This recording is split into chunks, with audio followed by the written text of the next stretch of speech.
It's Wednesday, January 28th, 2026, and you're listening to Blue Lightning Daily. I'm Hunter. And yes, today's episode was made by AI.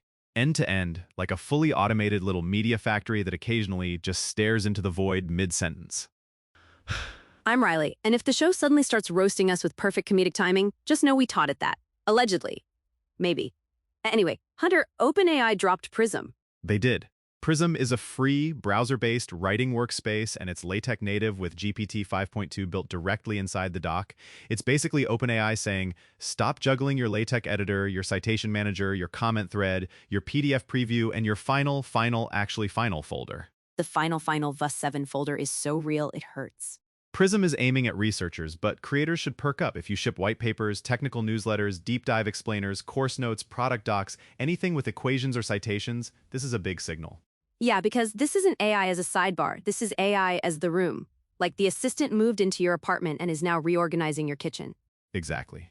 AI inside the dock is becoming the product. And Prism's whole bet is context.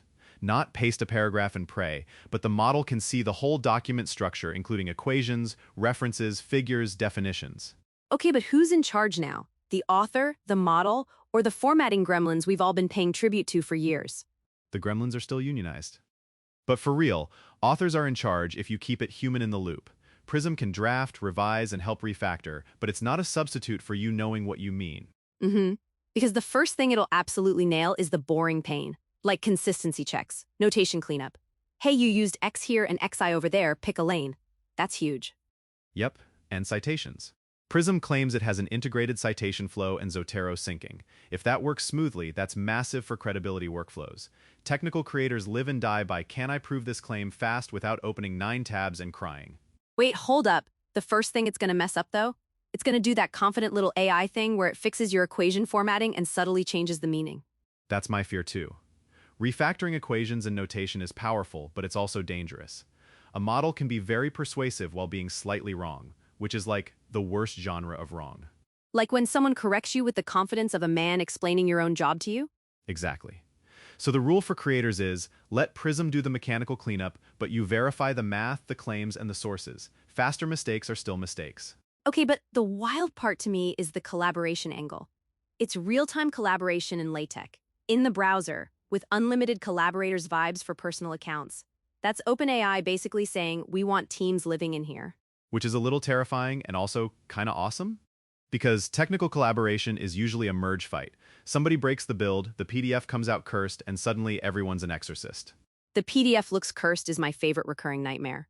Also, can we talk about the sketch to LaTeX thing? The image to diagram conversion? Yeah. Prism is pitching sketch to TXZ style conversion, so you draw a diagram, snap a photo, and it generates editable LaTeX diagram code. That is so niche and so powerful. Because diagrams are where momentum goes to die. Like you're writing, you're flowing, then you're like, I need a figure, and suddenly it's 2 hours later and you're deep in alignment hell. Totally. And they also mention voice-based editing, which sounds gimmicky until you're in review mode and you want to do quick revisions hands-free. Or you're pacing, like a founder who thinks walking equals thinking. I get it. Now, bigger ecosystem vibes. This Prism launch fits a pattern we've been talking about all week. Models are moving from answering questions to living inside workflows. We saw it with coding, living in the IDE. We saw it with Runway pushing video generation closer to editing workflows. We saw Atlas on macOS adding tab groups and auto search to reduce sourcing chaos. It's all the same direction. The direction is stop alt-tabbing. The future is one tab that does your entire job and occasionally gaslights you. And also, stop copying and pasting context. Prism basically says, why are you pasting sections into ChatGPT when the document is the thing? If the AI can see the whole system, it can actually do higher leverage edits. Okay, but I want to challenge you. Isn't this also lock-in bait? Like if your team lives in Google Docs or Notion, Prism is a whole mindset shift. It's LaTeX. Even if Prism makes LaTeX friendlier, you're still joining the LaTeX lifestyle. That's fair. Workflow lock-in is real. If your deliverable needs publication-grade formatting, LaTeX is already the standard in a lot of places. But for marketing teams? It depends. If you're writing a researchy white paper and want perfect citations and consistent figures, Prism might be worth it. If you're doing quick content briefs, probably not. So who's this really for in creator land? Technical marketers, product and engineering teams writing specs, education creators making problem sets, analysts doing reports. Basically anyone whose writing is structured and where mistakes are expensive. So like the I can't just vibe my way through this crowd. Exactly. Let's sprinkle in some internet chaos because today is, as always, unwell. The meme of the day for me is artificial intelligence. It's literally a fish in jeans with startup energy. I saw it. It's the perfect critique of the hype cycle. Like, congratulations, you added AI. Here is your denim fish. Prism is the opposite of denim fish, though. It's actually practical. Still, I need a meme caption for Prism. Something like, when the doc starts talking back, but it's right about your citations. Or LaTeX, but it finally wants you to be happy. Wait, can we tie in that other vibe going around, the programmer paradox? The whole to avoid being left behind, become worse at the craft thing. Yes. And Prism is going to bring that tension to writing. If you lean on AI for everything, you risk losing your editorial muscle. You might ship faster, but you might also stop noticing when the logic is soft or the sources don't really support the claim. That's the real danger for creators. Not AI will take my job, but AI will make me sloppy and I won't notice until my audience drags me on the timeline. Exactly. The fix is deliberate practice. Use Prism for the grind, formatting, consistency, citations, structural rewrites, but keep yourself sharp on argumentation, narrative clarity, and truth checking. Speaking of truth checking, Prism also hints at literature search inside the workflow, which is cool, but also like, please don't outsource your credibility to a button. Yeah, treat it like an assistant researcher, not an oracle. Verify the papers, read the abstracts, make sure you're not citing a hallucinated ghost journal.